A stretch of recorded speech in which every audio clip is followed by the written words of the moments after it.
O eto, mga kababayan, sigaw ni Jimmy Bondoc. Hindi ko alam senador na pala si Ipe. Akala ko tumatakbo pa lang sa pagka-senador. Sa kanila, Senador Ipe na eh. O, pakinggan natin. Alam niyo po, sabi ni Senator Lipe, hindi raw politik. Sabi daw ni Senator Ipe, kailan pa naging senador si Ipe? Siguro sa 2025. Kung maialis niya yung sarili niya doon sa naglalaro sa 25 hanggang 38 na posisyon. Pero hanggat nandoon siya, hindi senador yan. Kailan pa naging senador yan? Sabi ni El Cruz TV, sigaw ni Jimmy Bondoc, let me be the one to break it up so you don't have to make excuses. Magaling ho yung singer, mga kababayan. Sa videoke ho, kahit sintonado yung boses ko, yan po lagi kong kinakanta. Kahit napakataas na po nung kantang yan. Favorite ko po yan. Pero pagdating po sa Senado, sa pagtakbo po sa Senado, lalong-lalo na PDP ang kasama, hindi po. No? Pagdating po sa pag-awit, sa pagkanta, idol yan. Pero pag sa Senado po, malabo po, no? Hindi ako fan, hindi niya ako fan para maging senador. O tuloy natin. Senador Ipe, ano sabi mo? To. Ang sabi ko naman, political to. Alam niyo po, kahit nagbibiro kayo na yung sinabi na binigyan akong tissue dahil naiiyak. Ito walang biro Noong isang araw, walang drama to, naiyak ko ako sa balita. Naiyak, Diyos. Naiyak daw sa balita. O sige, pagbigyan natin. Singer kahit papaano naman yung mga singer, di ba? Merong mga kaibigan na artista, merong mga nakakapag-imbita ng paggaganapan para umarte. Okay, sige. Umiyak daw ho. Bakit daw? No joke. Kwento ko sa inyo kung bakit. Sa lahat ho ng tumatakbo dito, ako po siguro, and I wear this with the badge of honor. Ako yung pinaka-ordinaryong tao in a sense, no? Lahat naman kami pumunta.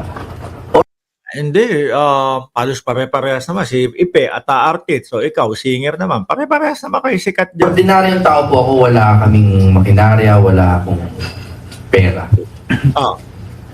Pero pag pinapanood ko si Senator Bato, si Senator Go sa hearing. Ayun. Eto na mga kababayan. Hindi namin to pinag-usapan pero nararamdaman ko po yung frustration nila. Yung kakulangan nila ng kakampi doon. Correct. So, paano naman kasi kakampihan? 'Di ba? Halatang halata. Ang nakita ko ho na mga hearing nila Bato de la Rosa, yung pideyalik ho, mga bossing, sa pangunguna ni Bato de la Rosa, na sinamahan ni Bungo, wala naman pong nasabi si Bungo doon Tahimik lang ho si Bungo doon, mga bossing. No? Si Robin Padilla na minsang nagsalita, iba pa po yung topic. Ano kakampihan mo sa kanila doon? Maling-mali naman. Biruin mo yung kanilang ebidensya. Ano po yung kanilang ebidensya? Isang Xerox copy na merong butas ng 2 puncher. May butas ng puncher. Yun na yun.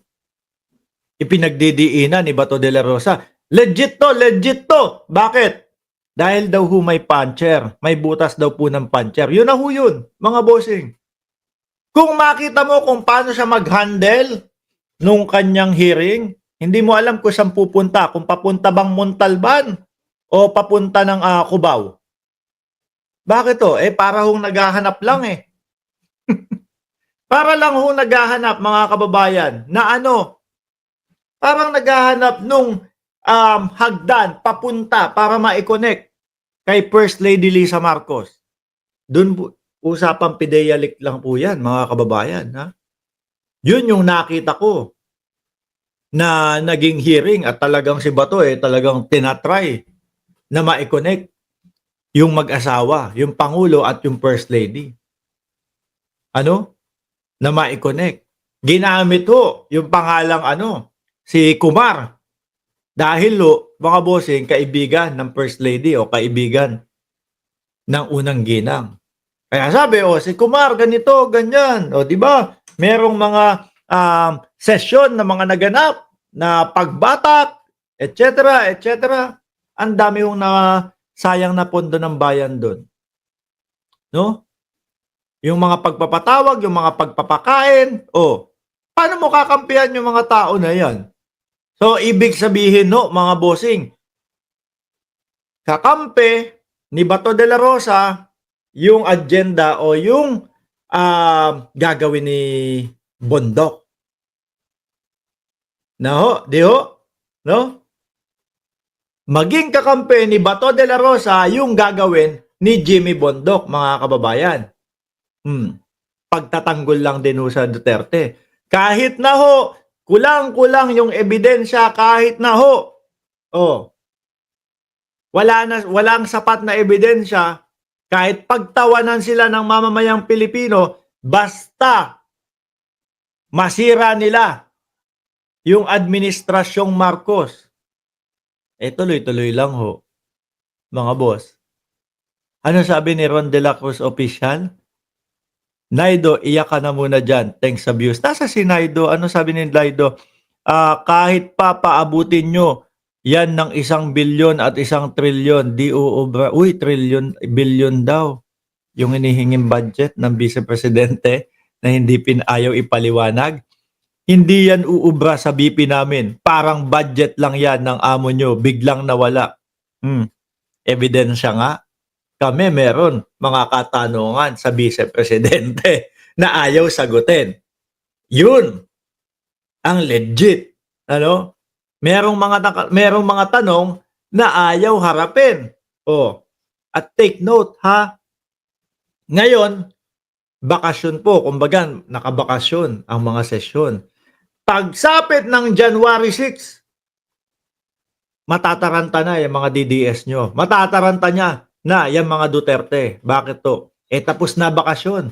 Umpisahan na ulit natin ito. Yung sa NBI, akala nyo tapos na? Hindi pa. No? Mamaya natin pag-usapan yan. Dito muna tayo. Yung iniiyakan daw po ni Jimmy Bondok. Damang-dama ko po yung pagkakabaliktad ng mga Duterte principles. Buti sana kung nabawasan lang eh. Naiyak talaga ako. Naiyak. Kasi wala na, ubos na. Ano sinasabi ni Naido? Na hindi ubra. Bakit paubos ng paubos? Yung kanilang mga supporter. Ayan mismong galing kay Jimmy Bondok. Pero hindi buti sana nabawasan lang eh. Kaso wala ang na. pinakakukulo po talaga ng dugo ko, alam ko kayo din. Yung kawalang hiyaan dun sa budget. Yes, so Budget na naman daw ho, mga bossy. Paano pag sinabi namin yung 2 bilyon na budget na hinihingi ng Vice Presidente, karamihan dun. 1.3, ilan ba? Kasi 700 no? Sabihin mo lang lagpas ba? O kulang 3/4 ng budget. Pasobra. Base po yan mga kababayan ha. Doon po sa sinabi ng Senado at Kongreso na ito lang dapat ang makuhang budget ng Vice Presidente ayon sa kalkulasyon nila. Senado at Kongreso, 733. Kung hindi ako nagkakamali doon sa eksaktong numero. 733. Yung pasobra, 1.3 billion. Kulang 3/4 na yan ha. Saan dadalhin yun? Dahil doon sa mga advisor, 100 million. 5% ng hinihinging budget para sa advisor ng Vice Presidente. Paano yung iba? Para doon sa mga kagaya ng proyekto ng DSWD, sa mga kagaya ng proyekta ng mga social workers at etc. etc. Meron ng mga kagawaran doon Paano pa yan? Wala, extra. Di ba? Siguro yun yung iniiyak nila, mga bossing.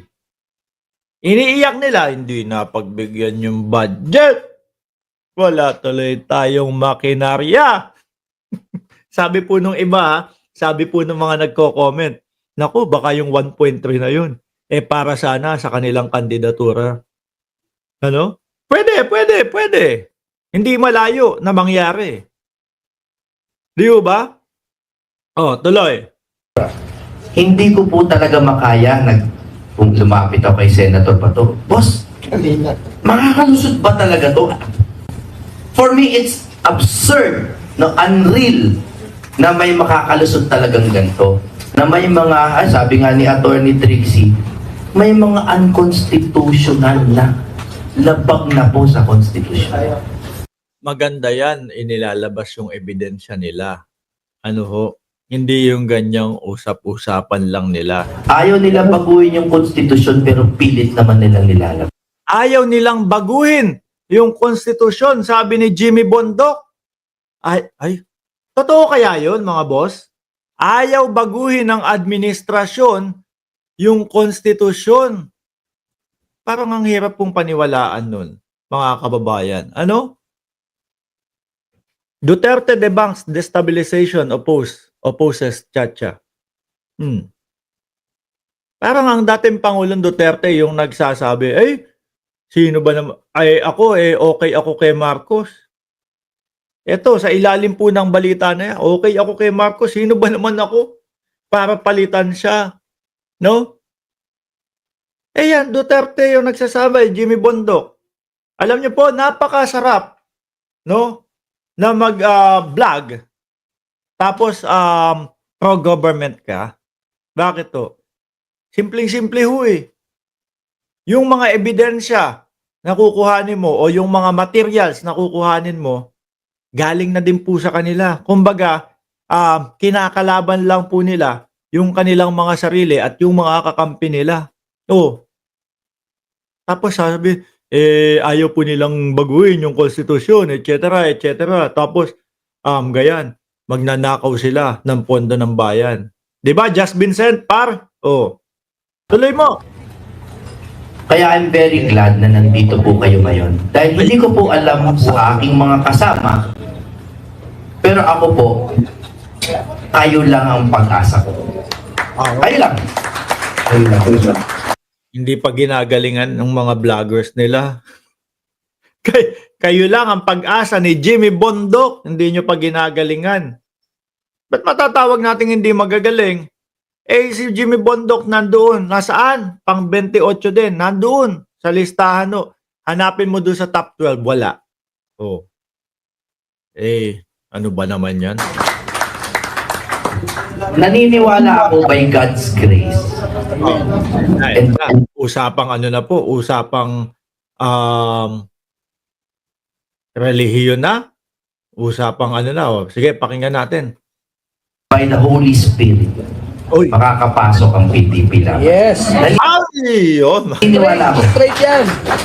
Alam ko po na pinagdudusa tayo paminsan ng tadhana at ng Panginoon para may matutunan tayo.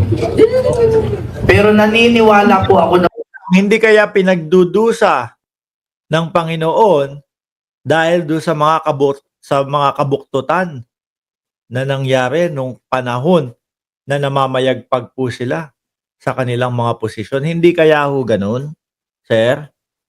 pagdating ng eleksyon, babalik ta rin ng Panginoon Yes. yung nangyayari. Naniniwala ako. Hindi pwede tumagal to. It's too... Sandali, sabi, ang buhay, mahalin nyo yan. Pro-life dapat tayo. Di ba? Pro-life dapat tayo. Hindi tayo dapat ang kumikitil o kumukuha ng buhay ng iba. Dun po sa pagsasabi ng dating Pangulong Duterte, na ano ho sabi? Suko na, bubuyuhin pa na manlaban, parang binawi mo na din ang buhay ng kapwa mo. O ayaw ng Panginoon yun. Di ho ba? Much against the law and against the law of God. Naniniwala ako. Kaya I'm glad nandito kayo. Nandito yung mga pinakasikat na mga vloggers, pinaka-influential. Uy, oo. nandun pala yung mga pinakasikat na mga vloggers at influencer. Okay.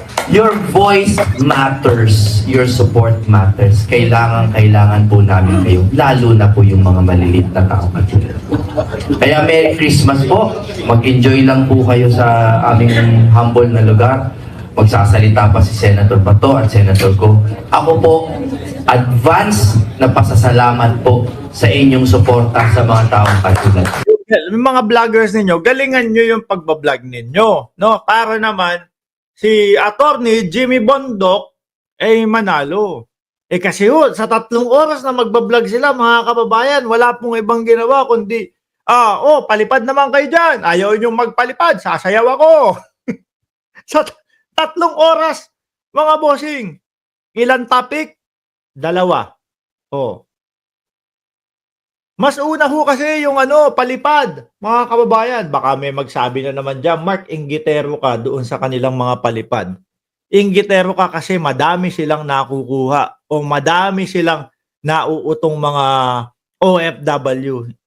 Paano ko mainggit? Enough ko nga yung aking mga super sticker, super chat. Dahil ayoko makatanggap doon sa mga perang pinag-anuhan po, pinaghirapan ng ating mga kababayan. Ano po?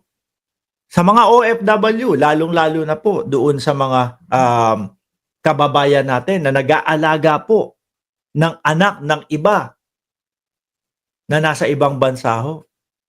Nakakalungkot na ho yan, mga bossing. Yung kanilang mga anak, na nasa Pilipinas, hindi ho nila naaalagaan, na gustong-gusto nilang maalagaan. 'Di ba? Para lang po kumita ng pera. Tapos tayo, bukas dito, nakabukas yung super stickers, nakabukas yung super chat. Bubuyuhin natin, uy, hindi ka nagpapalipad sa akin. Ganito, ganyan. Yun ho ang ayaw ko, mga kababayan. Para ho sa akin, doon sa pamilya na lang nila ibigay. Lalo na po nangungulila yung mga pamilya nila doon sa Pilipinas.